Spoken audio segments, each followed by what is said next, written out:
Salut les coachs, salut à toutes, salut à tous.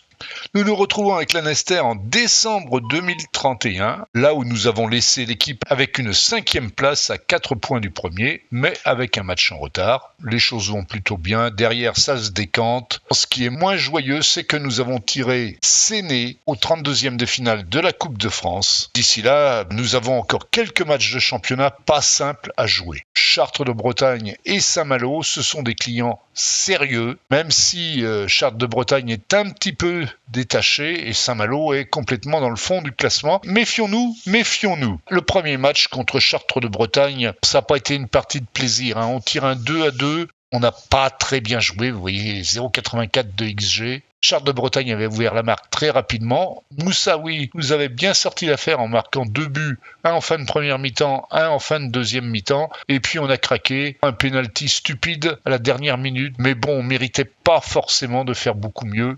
Allez, on regarde les buts.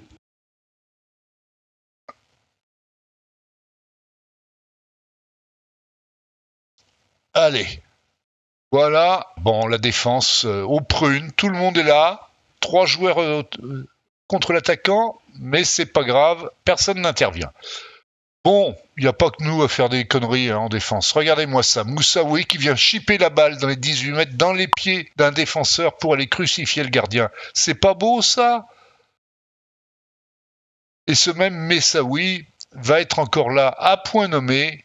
Regardez-moi ça, coup de fusil, allez, à 15 mètres du but, de côté, petit filet opposé, magnifique. Bon, malheureusement, 89e minute, une faute stupide dans la surface et on prend un penalty. 2-2, finalement, on s'en sort bien. 8 jours plus tard, on recevait Saint-Malo. Saint-Malo qui est dans le fond du classement. Ils nous ont posé tellement de problèmes dans les rencontres précédentes qu'on se demande comment ils peuvent être aussi mal classés cette année en championnat. Et là, ils sont encore désagréables. 6 tirs cadrés, 1,73 de XG. On a 4 tirs cadrés, 4 buts. On va pas pleurer. On a marqué d'entrée par Moussaoui qui décidément s'affirme de plus en plus. Saint-Malo égalise assez rapidement. Et puis ensuite, on déroule. Maréchal fait un triplé, dont un penalty. On regarde rapidement les buts.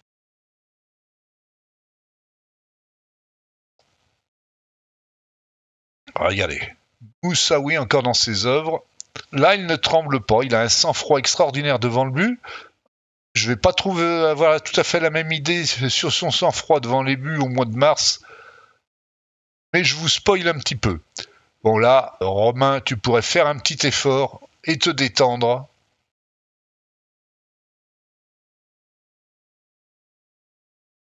Par contre, là, on se bat sur les ballons. Ça vient sur Maréchal, le premier de ses buts. C'est Nguini qui a été se battre dans le coin là-bas pour empêcher le corner. Maréchal, un penalty, c'est son 2e but. Maréchal à l'origine de la passe, le Busulier, Buisson pour le Busulier. Il centre, qui est encore là? Oui, c'est Maréchal. Donc voilà, hat-trick. Le vrai hat-trick avec 3 buts à suivre.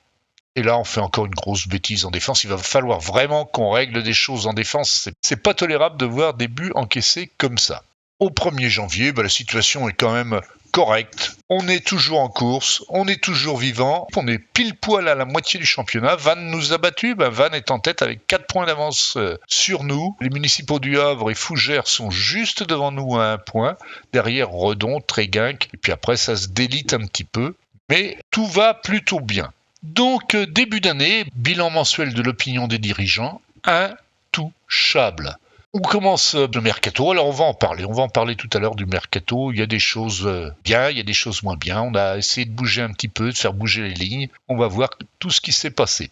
J'ai une nouvelle offre de contrat des dirigeants de Lanester qui me propose un nouveau contrat d'1 an assorti d'un salaire de 0 €. C'est généreux, mais par contre, j'ai 10% d'augmentation sur mes 0 € si on monte en division supérieure. Et donc là, j'ai dû faire une fausse manip. J'ai dû quitter sans valider. Résultat, je vais avoir des relances tout au long des mois qui vont venir. On verra ça ou on verra pas, mais on va recevoir des mails de temps en temps avec Lanester s'inquiète d'un éventuel départ de Ted Lasso Alonso à la fin de la saison et se demande qui il pourrait bien engager comme coach. Comme ils me refont pas de proposition, je laisse courir pour le moment, on verra bien. Donc voilà, donc tout va bien, début d'année florissant, donc sauf les finances, on est quand même à 75 506 € en dessous du niveau de flottaison, donc c'est pas top.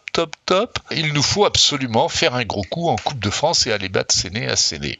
Ben oui, mais voilà, le match contre Séné à Séné, le 4 janvier, j'ai merdé grave.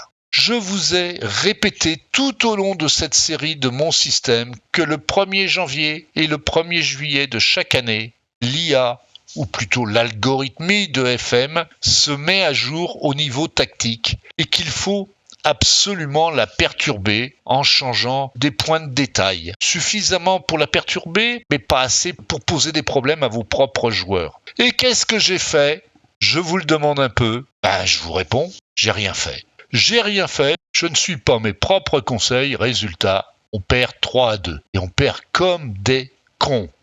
Et c'est ma faute, entièrement ma faute. Alors la ligne d'attaque en dessous, même Maréchal n'a pas été très très brillant. Mais alors si on regarde bien, on prend un but à la 46e minute, c'est-à-dire après la mi-temps, juste à la rentrée des vestiaires. Et pour autant, on se bat et puis on réussit à marquer un but par Maréchal sur pénalty, puis un deuxième but par le Busulier. On va aller voir ça. Hop, voilà, on est en deuxième mi-temps. Et jusqu'ici, on avait bien tenu, on faisait pas grand-chose, mais on avait bien tenu. Et regardez-moi ça. Personne ne bouge. Alors de cette position-là, pour marquer un but, je vous mets au défi. Le gardien était juste au coin du poteau. Bon, Maréchal égalise. C'est pas grave. 1-1. Tout va bien. Moussaoui pour Meillet. Meillet qui rentre dans la surface pour le Busulier. 2-1. Ah, voilà. Tout va bien à nouveau. On est à la 91e minute. On mène 2-1. Oui, mais non, notre défense, ça va pas du tout. Regardez-moi ça.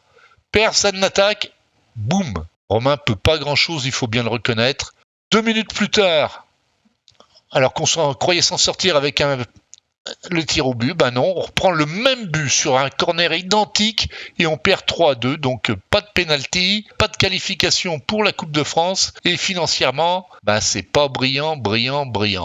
Donc colère, mais c'est trop tard, qu'est-ce que vous voulez que je fasse ? Mais en plus, par le jeu des matchs reportés, on se retrouve 7e à 10 points du premier. Avec 2 matchs de retard, vous allez me dire, c'est moins grave. Et du coup, on retrouve Séné quelques jours plus tard, 15 jours plus tard.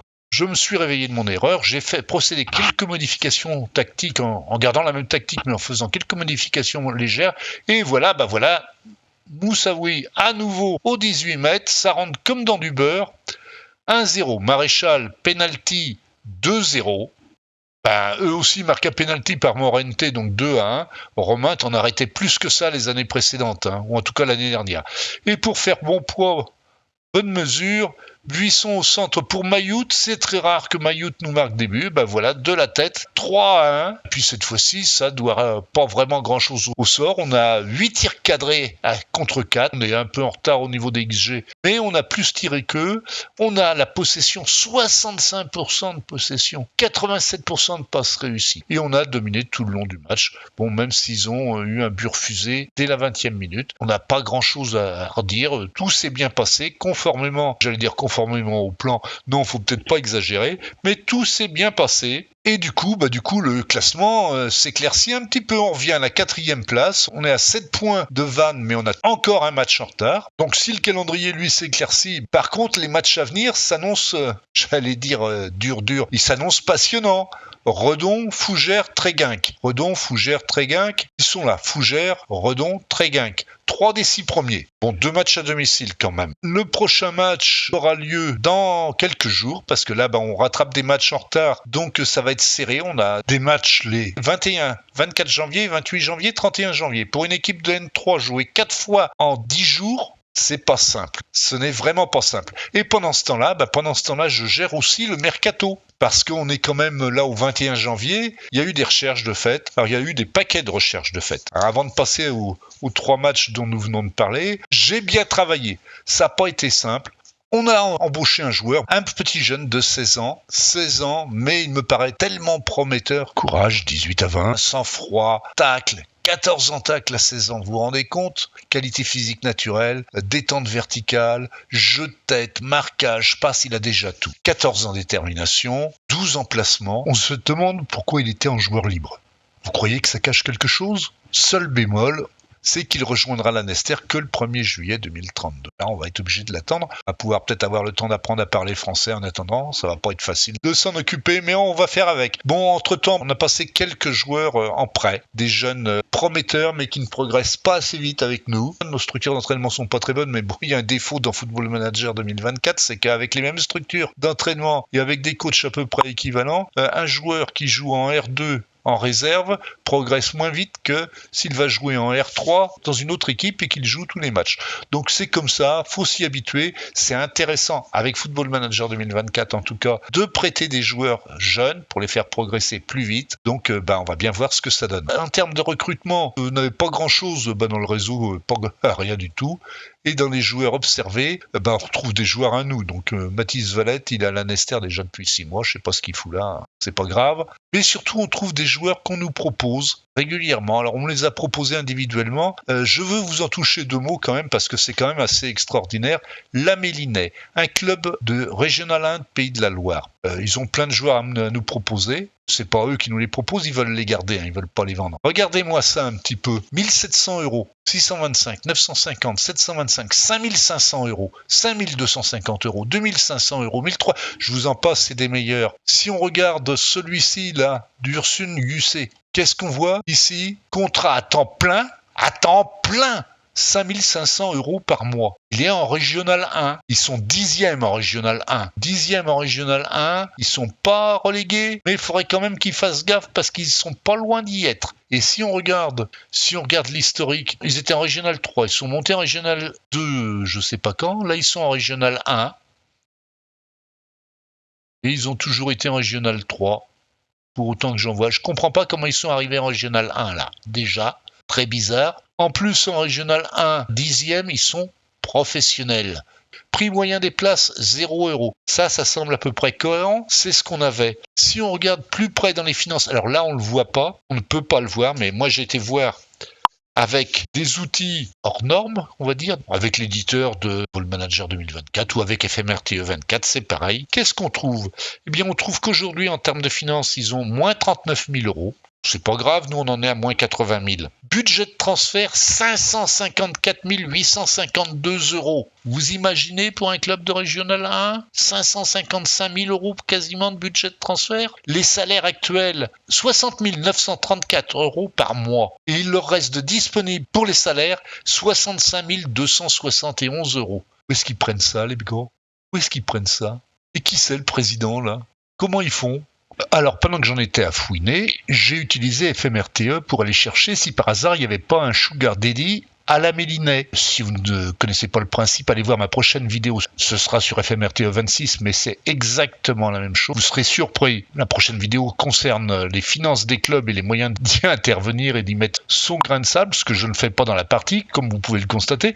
Mais là, vous serez surpris. Il y a des choses assez extraordinaires. Et la Mélinais n'a pas de Sugar Daddy. Il n'y en a pas du tout. En France, le seul club qui en a un, c'est Strasbourg dans cette partie. Alors, je le répète, comment font-ils? Alors évidemment, mes recruteurs qui me proposent des mecs qui sont dans ce club-là et qui ont actuellement des salaires de 1700, 1800, 5500 €, vous pouvez toujours courir pour les embaucher. Il n'y a aucune chance que ça vienne. Donc voilà, difficile. Nous arrivons au début février. On va voir directement le résultat de nos 3 matchs si importants à jouer. Et avant tout ça, on va commencer par nos petits jeunes qui viennent de faire une superbe performance en gagnant à domicile 3-1 les 16e de finale de la Coupe Gambardella contre le SCO d'Angers U19. Comme vous le voyez, on a copieusement dominé. C'est notre nouvelle tactique peut-être qui en est à l'origine. Si on avait fait autant avec les seniors en Coupe de France, on aurait peut-être un peu plus de sous dans les caisses. 19 tirs, 9 cadrés, 58% de possession de balle, 84% de passes réussies. On mène 3-0 pour se faire réduire le score 3-1 en toute fin de match pendant les arrêts de jeu. Donc bravo, ça va pas durer très longtemps. Le 8e de finale ici dans un mois et ce sera contre le Stade Rennais. Donc nos 3 matchs importants, on commence à domicile par Redon. Alors il n'y a pas vraiment photo. On menait 3-0, on se fait remonter 3-2 encore, mais la possession, les passes réussies, les XG, les tirs cadrés, ça parle d'eux-mêmes. On jette un œil sur les buts vite fait. Donc, premier but, voilà, Moussaoui au corner. C'est Valette qui est là pour marquer. Il se rachète un peu de tout le reste parce que, franchement, avec sa vitesse de limaçon, il nous coûte quand même quelques buts chaque année. Maréchal au pénalty pour le deuxième but. Et puis ensuite, Moueli qui fait une superbe passe pour Meyout. Maréchal, boum, ras du poteau, 3-0. On va encore faire une petite bêtise. Voilà, bon, il n'y a pas grand-chose à dire. Personne ne va au contact, personne ne l'agresse. C'est en pleine lucarne et Romain est trop court. Par contre, là, la défense n'est pas du tout où elle devrait être et la fin de match est forcément un peu tendue. Après Redon, c'est Fougères à l'extérieur. On tire un match nul 3-3, mais vraiment, on n'a pas été très bon. Un but sur penalty, quasiment d'entrée de jeu. On se fait égaliser. Moussaoui rate un but juste avant la mi-temps. Le temps de se reposer un quart d'heure, il rentre, il marque le deuxième but. Donc on prend l'avantage 2-1. 2-2, 3-2. Il faut attendre la 79e minute pour que Maréchal, encore une fois, vienne nous sortir de là. Je sais plus si les buts sont très intéressants, mais vous voyez, bon là, on a l'avantage au XG, 58% de possession de balle, 84% de passes réussies, c'est tout bien, mais voilà, la défense, je crois que Valette vient de perdre définitivement sa place. Vieira, c'est pas terrible ces temps-ci, il va falloir qu'on voit des choses défensivement. Ça commence donc par un penalty de Maréchal, c'est dedans, la 30e minute environ. Fougères revient au score. Ah voilà, beau raté de la tête, magnifique raté de la tête, je sais pas qui c'est, Buisson sans doute.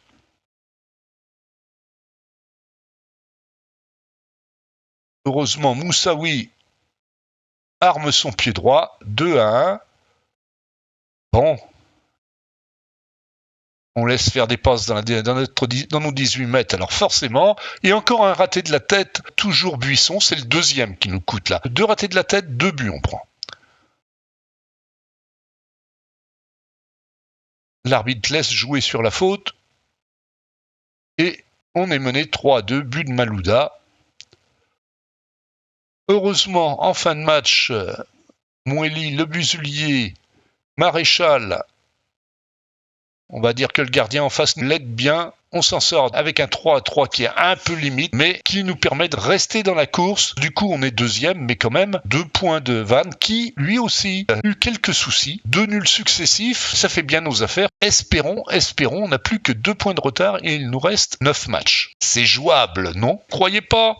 Les semaines à venir vont être critiques, forcément. On va les jouer Saint-Lô chez eux. Alors Saint-Lô, c'est assez extraordinaire, c'est très rare, c'est 16 matchs, 1 point. 1 match nul, 15 défaites. On devrait avoir une chance, non? Et après, on reçoit Caen réserve. Ça, c'est jouable aussi. Puis ensuite, on ira chez les municipaux du Havre. Actuellement, aujourd'hui, ils sont juste derrière nous à 1 point. Alors, avant de regarder nos 3 matchs du mois de février très rapidement, je ne peux pas m'empêcher de vous montrer ce genre de choses qui me fait à chaque fois pisser de rire. Après avoir discuté avec Traoré, je pense que le joueur est mécontent que vous n'ayez pas trouvé de club où le prêter. Et bien qu'il reconnaisse que vous avez fait des efforts pour y parvenir, il aurait décidé de ne plus vous adresser la parole. Il ne veut plus vous adresser la parole, il souhaite discuter avec vous pour savoir ce que vous comptez faire. Comment y a-tu cela, non? Bon, allez, on oublie ça, on va regarder les 3 matchs du mois de février. Rassurez-vous, ça s'est arrangé, Traoré était ravi, après la petite discussion, tout est rentré dans l'ordre, pas de problème. Donc on gagne le premier match contre Caen. Ah oui, c'est devenu le premier match parce qu'il y a encore eu un match de reporté. Résultat, on va jouer 3 matchs en une semaine. Et puis après, on aura 15 jours de repos parce qu'il n'y aura pas d'autres matchs. C'est toujours aussi nul la gestion des reports de matchs. On a connu pire. Il fut un temps, on arrivait à jouer 5 matchs en une semaine. Je vous parle d'un temps que les moins de 20 ans ne peuvent pas connaître, n'est-ce pas? Quand les parties de Giroud Manager ou des premières versions de Football Manager, c'était quelque chose pour ça, la gestion du calendrier. Là, on a copieusement dominé. 13 tirs cadrés, 5,25 de XG. On gagne 2-1 difficilement. C'est incroyable. Pourtant, on a eu les occasions, on a eu tout ce qu'il fallait. On rate 2 pénaltys quand même. Donc c'est quelque chose, ça aussi. Et puis on avait pris un but à la con en première mi-temps. 35e minute, on prend un but comme d'habitude. Regardez-moi comme il court bien, Valette. Et à côté, c'est Castet, je crois. Ça va pas beaucoup plus vite et Romain ne sort pas. Donc, Bugag. La défense, c'est à reprendre entièrement. Dur. Ça va être un chantier colossal. Si on veut progresser, il n'y a pas le choix. Bécuve au centre. Impeccable pour Moussaoui, de la tête. Là aussi, la défense pitoyable. Aucune agressivité. Alors, on est loin des championnats européens. Hein. Maréchal, hop, roi du poteau, 2-1. Eh bien, 3 jours après, c'est Saint-Lô. On était quand même un peu fatigué, même si on domine, on prend un but encore stupide. Et il faut défenseur de Saint-Lô qui marque contre son camp à la 80e minute pour qu'on ne reparte pas en bredouille et qu'on ne laisse pas la première victoire en championnat à Saint-Lô à 6 matchs de la fin du championnat. C'est leur deuxième nul, tant mieux pour eux, bravo. Une bonne occasion contre Saint-Lô qu'on laisse passer et contre le Havre, on fait guère mieux. On est dans le coup, hein, on a à peu près le même nombre d'XG qu'eux. Ils sont un peu plus la balle que nous. On est mené 2-0 avant de revenir 3-2 puis 3-3. Donc ça fait 2 grosses occasions de gâcher de revenir au classement. Bon, il faut reconnaître que là, on était quand même très fatigué après nos 3 matchs dans la semaine. Et du coup, on est toujours deuxième, certes, mais à 6 points de Vannes. 6 points, ça tombe bien, c'est le nombre de matchs qui restent. Ça va devenir très difficile. Si on regarde le calendrier, on va recevoir Landerneau le 6 mars avant de pouvoir découvrir notre couvée 2032 de Newgen. Donc on se retrouve après le match de Landerneau. Landerneau, une semaine après, ça a été une simple formalité. 4-1, on a largement dominé les débats. 64% de possession, 2,70 de XG, 5 tirs cadrés, 4 buts. On va pas se plaindre non plus là-dessus. Un bon ratio de réussite. La ligne d'attaque a été un peu moyenne. On est toujours sur notre version actualisée là, de tactique. Je sais pas si je vais la garder très longtemps. Elle a des avantages. Elle nous fait gagner des matchs. Elle nous en a fait peut-être perdre quelques-uns aussi. Encore un penalty pour Maréchal, décidément. Maria pour Buisson. Maria qui est retournée dans l'équipe après avoir été un peu mis de côté. Maréchal, deuxième but. Il va avoir une belle moyenne de buts sur la saison. Réduction du score, ah oui. Romain, qu'est-ce que tu fais là? Tu chasses les mouches. Triste. Bon, Vieira qui met le nez à la fenêtre un peu pour monter, voir ce qui se passe devant. Moueli, belle ouverture pour Maréchal. Il n'était pas hors jeu. Celui qui était hors jeu, c'était Moussaoui au centre. 3-1. Et pour finir en beauté, Meillet qui centre de la porte de la tête. Mayout lutte pour récupérer le ballon, but 4-1 devant une défense encore très statique. Bon, il n'y a pas que nous, ça rassure. Mais franchement, le niveau des défenses en National 3, ça fait peur. Eh ben, très bien, êtes-vous prêts à voir arriver Newgen? On est le 8 mars, normalement ils sortent le 9 mars si on tient les délais. Bon, nos Newgen, toujours le premier jour, en même temps que le grand nom du championnat, c'est formidable, ça fait plaisir. Bon, en attendant, on est toujours à 6 points de Vannes qui a gagné aussi son match. Donc allons voir vite fait les jeunes. Voilà, c'est considéré comme une excellente promotion. Alors, on va la regarder en partant du bas, comme c'est la coutume un petit peu maintenant, un peu partout, chez les youtubeurs. Bon, je vais pas vous dire que je suis ravi, je vais pas vous dire que je suis déçu. Là, on est au 14 mars, c'est-à-dire une semaine après. Les recruteurs et puis les préparateurs ont fait leur boulot. Le nombre d'étoiles a bougé un peu. En CA, on peut pas dire que ce soit extraordinaire. Ça, on avait beaucoup mieux avec Moussaoui qui était sorti de la promotion l'année dernière avec 4 étoiles. Là, pas de 4 étoiles en promotion et en potentiel, alors ils peuvent se tromper bien sûr, en potentiel quelques-uns à 4 étoiles, 7 à 4 étoiles. C'est pas extraordinaire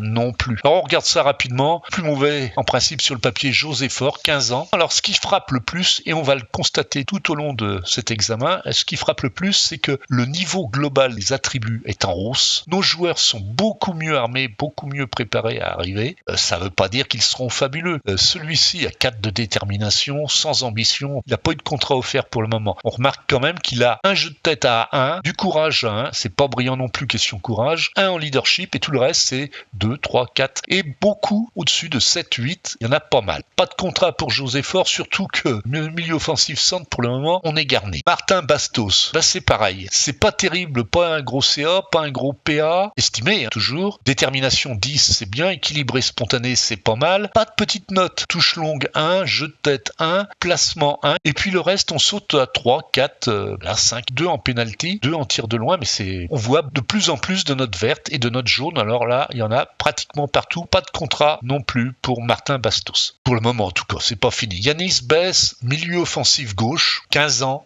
c'est pareil, hein, question CA, c'est loin du niveau de l'équipe première, tu m'étonnes, une demi-étoile, bon, c'est toujours mieux que du blanc, 3 en potentiel, c'est pas terrible non plus. Les notes sont quand même globalement très cohérent, très regroupé, vers les notes de 8, 9, 10, et quelques notes à 11, 12, 13. On va dire que 6 en centre, 6 en dribble, 7 en technique, 11 en agressivité, 11 en inspiration, une bonne vitesse, une bonne accélération pour un milieu offensif gauche, ce serait pas mal. 4 en déter, sans ambition. Que voulez-vous faire avec ça? On sait bien qu'on a du mal à les faire progresser après. Donc pour le moment, pas de contrat, on verra au dernier moment. Premier contrat offert, Thierry Koulibaly. Alors une étoile en CA, 3,5 en PA, milieu offensif gauche ou défenseur gauche, c'est selon. On a encore le temps de choisir pour lui. Défenseur, il sera pas mal aussi. Ses notes, c'est du sérieux. 19 en courage, 17 en jeu collectif, 13 en volume de jeu à 15 ans.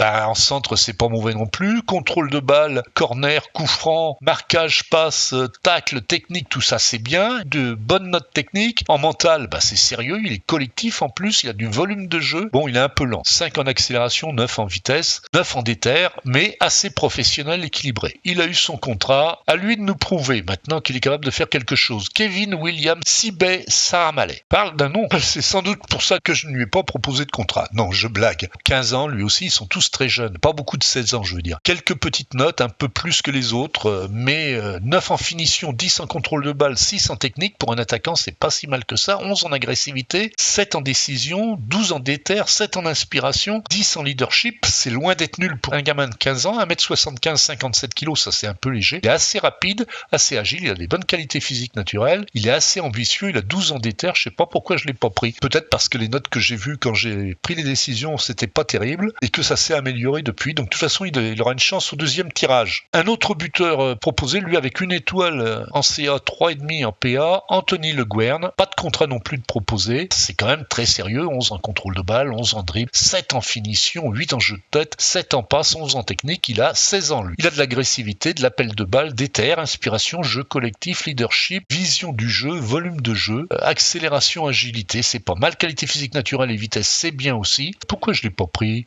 Je sais pas. On verra. Il est versatile, apprécié des médias, 12 ans déter. Il n'y a pas de raison qu'on ne le prenne pas. Bon, on verra ça. Alain Apindan-Goyer. Ça aussi, c'est un nom. C'est pas un problème, mais quand même, le nom, ce sera pas pratique. On peut le changer, vous savez. Dans le jeu, on peut mettre un autre nom. Il suffit de cliquer dessus. Il n'y a pas besoin de l'éditeur. On change le nom, on rajoute un dit quelque chose. Donc, Apindan-Goyer, 15 ans, milieu offensif droite. Là aussi, il y a du monde dans l'équipe première. Mais les notes sont assez correctes et assez cohérentes. Il y a 1 en marquage. Par contre, tout le reste est au-dessus de 1 en technique, ce qui est bien. Et il n'y a pas d'autres notes à 1. Il a un seul 1, il est au marquage, 2 en coup franc, 2 en tir de loin, 2 en touche longue, 2 en concentration. Tout le reste, c'est, j'allais dire, au-dessus de la moyenne. Pas tout à fait, mais presque. En technique, c'est presque à la moyenne. Mais de l'agressivité, de la détermination, de l'inspiration, du leadership. Et en physique, c'est loin d'être dégueulasse. Il a 11 en détermination, il est assez professionnel, donc il a plus de 15 en professionnalisme. Je comprends pas qu'il n'a pas eu de contrat. Des oublis aussi, ça peut arriver. Cédric Langlais. Alors, aussi de très bonnes notes, vous voyez, il y a 1 en leadership, c'est tout. En leadership, à 15 ans, pour lui demander de commander la patrouille de France non plus.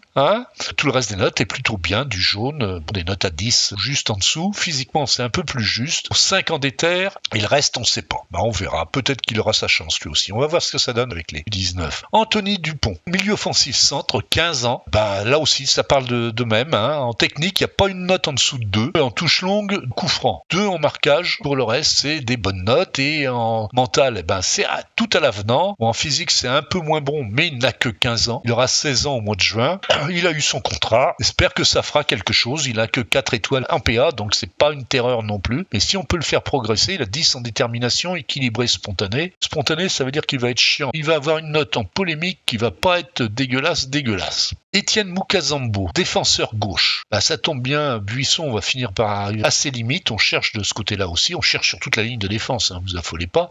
Bon, il y a quelques petites notes en technique qui sont pas extraordinaires, mais encore une fois, c'est un défenseur. En mental, c'est moyen, correct mais moyen. Décision 17 en détermination. Ça fait pas tout, mais ça prouve qu'il va essayer de se battre pour gagner sa place et se battre pour progresser surtout. En physique, c'est plus faible. Il n'a que 15 ans. Il a eu son contrat. Perron lui a pas offert de contrat. Défenseur droit. Alors effectivement, en technique, c'est un peu plus faible. Et c'est un défenseur. 6 en contrôle de balle, 8 en marquage, 8 en passe, 13 en tacle, 7 en technique pour un défenseur de 15 ans. C'est quand même pas mal. Le niveau mental est pas mauvais du tout. Physiquement, c'est bien, mais voilà, détermination 5, sans ambition. Johan Rouault, lui, c'est pareil, pas de contrat. Pourquoi?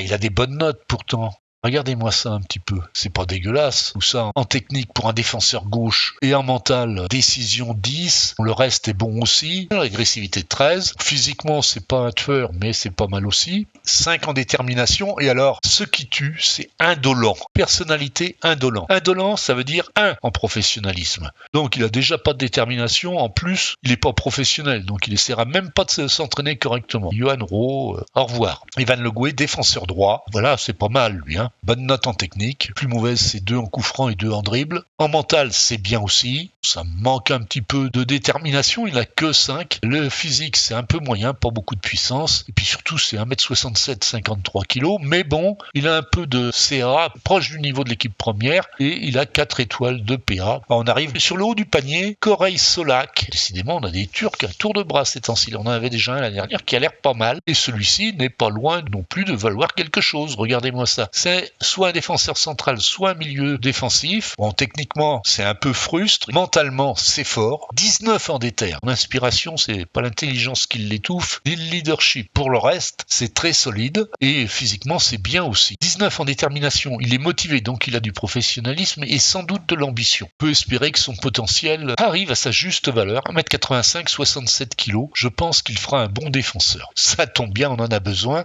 Mais 8 en accélération, 9 en vitesse, c'est pas encore un ténor de ce côté-là. Va falloir qu'il progresse, mais il a du temps devant lui. Nickel Cadoré. Milieu, c'est pas mal. Même si les notes en technique, c'est moyen. Un peu de contrôle de balle, du jeu de tête, donc ça gâche pas le plaisir, c'est toujours ça de prix. Tacle et technique, c'est bien aussi. Marquage et passe, c'est pas mal non plus. En mental, c'est correct. 10 en détermination. En jeu collectif, par contre, c'est pas mal. Ça pourrait être bien d'avoir quelqu'un avec un bon jeu collectif au lieu central. Physiquement, c'est un peu faible. Il est pas rapide encore celui-là. En joué équilibré, il a son contrat, on verra ce que ça va donner. En équipe U19. Et le gardien de but qu'on nous avait annoncé comme étant très bon, rappelez au mois de décembre, qu'on nous avait dit qu'on avait un excellent gardien de but à venir, moi je le trouve pas terrible. Bon, il y a 14 reprises de balles, c'est bien, ça veut dire qu'il relâchera pas les ballons, mais les réflexes c'est moyen, la détente, ouais, sans plus, en mental c'est moyen, et en physique, accélération et vitesse c'est moyen tout juste, bon il n'a que 15 ans, pas trop compter sur ça pour faire des sorties dans la surface, 1m85, 64 kg, 11 en déter,